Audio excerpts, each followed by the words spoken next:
Rosanna, property consultant with Bosworth Property Marrakech, back with Colin Bosworth. I'm the CEO of Bosworth Property Marrakech. And it's been a while since we've done this, but we're back with some of the most frequently asked questions that we've been hearing from our clients this summer. So first one, what are the key trends in the real estate market this year, Colin? Well, Marrakech is doing very well, as you've probably understood. If you're following our website or our YouTube channel, you'll see that a lot of property is being sold. Basically, the hot trend is in rental properties, so buy to rent.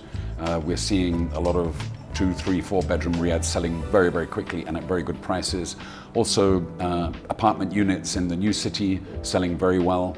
And the traditional markets remain strong as well, so whether that's for riad guest houses or hotels, this is also doing very well. So generally it's up, and a lot of new investors coming in. As you know, new markets have opened up since the pandemic, and Marrakech is really doing very well indeed. Yep, and another hot topic this year, I think globally, is inflation. Yeah. Would you say that Marrakech is still affordable? It is affordable, certainly if you compare it with the European real estate, that's for sure. And returns are good, so people are sort of putting 2 and 2 together. Marrakech remains very affordable. I mean, you took a first visit to a riad which we haven't even published yesterday, and sold it immediately at a very good price. 4 bedrooms in a good location, 300,000 euros. This is the sort of sweet spot at the moment where people are purchasing. And you're getting a good return on that. For an investment of 300,000 euros, you'll be getting back 15-20% a year, as well as seeing inflation on your real estate values. So you're making capital gain as well. It makes a lot of sense to come into this market at the moment, that's for sure. Speaking of capital gain, leads us on to the next question. There's been some changes this year in Morocco. Can you tell us a bit more? So basically, not a lot has changed, but there is a significant difference if you have a primary residence. So if you're a resident in a property here and it's your primary residence, after 5 years you are basically exonerated a capital gains tax. So that's very good. That used to be 8 years, then it was brought down to 6, and now it's down to 5. So that makes making your residency in Morocco very attractive, because basically you won't be paying any capital gains when you come to sell your property, apart from, of course, the minimum 3%. So that's pretty interesting for you. On the other hand, the government is now insisting that when you are selling a property, you calculate your capital gains with the tax authorities before selling.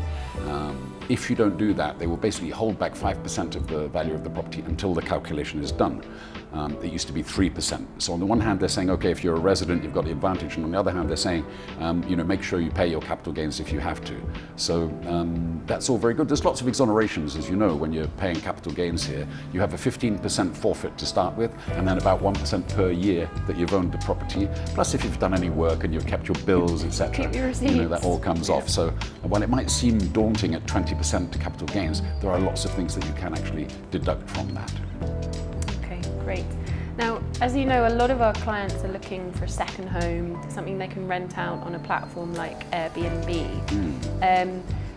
There are rumours about some changes to regulations over short-term rental platforms. Can you tell us is there any substance to that? I mean, we've been here since 2011, and every year this topic comes up, and there's always been noises off, if you like, concerning the regulation of Airbnb.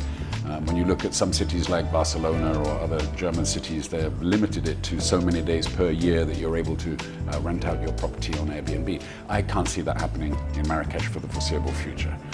There's a lot of Moroccan families use Airbnb to rent out their properties. It's good income, and the city is big. There's plenty of room. It's not like local people are being forced out of their lodgings, etc., because people are buying to rent. So while yes, one day in the future there probably will be some regulation, I would expect it to be light touch and not in the immediate future. So as you say, a lot of our investors are buying to rent, and it makes a lot of sense, and it is a stable situation as far as I can see. Okay, super. Something that's come up this summer in the heat, what's the best time of year to buy property in Marrakech? Does it matter? Not really. I mean, August, if you like, is probably the most difficult time, in that a lot of the notaries and accountants and people are off on holiday, so there isn't that much availability. But basically all through the year is a good time. What we tend to notice when people come in the summer is that they're very decisive. because it is warm and it's not necessarily a holiday waste time. time. So they're coming in and they're decisive. But basically, our selling season is 12 months of the year. I mean, we do sell every month of the year. So it's just such a good environment that come when you're ready, basically, and be decisive when you get here. I think that's the thing now. In years gone by, we have seen people coming in and back and forth and whatever, and hesitating. If you do that now, you're going to lose the properties because they're selling so quickly. So, all year round. Okay. Final bonus question, Colin, tell us, if Yes. you had 500,000 euros to invest in property in Morocco, what would you look for? I'd look for a rental property, definitely. City centre, either in the Medina or in Galiz, Hivernage.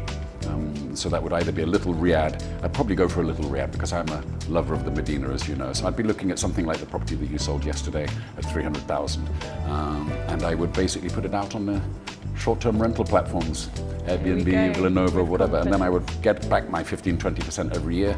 And I would see capital growth as well. So that's just a sweet spot at the moment. Or I would go to an apartment, 2-3 bedroom apartment in a good location again, with access to a swimming pool. I'd probably only be paying 250 or 300,000 euros, so maybe I could get two.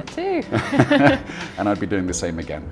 When you are purchasing apartments, you must always, specifically to rent, you must always check with the homeowners association that it is permitted to operate Airbnb. Some buildings won't allow it, so when you're with the notary, just make sure that the seller provides to you the homeowner association rules. And if it's allowed to rent short term, then you're good to buy.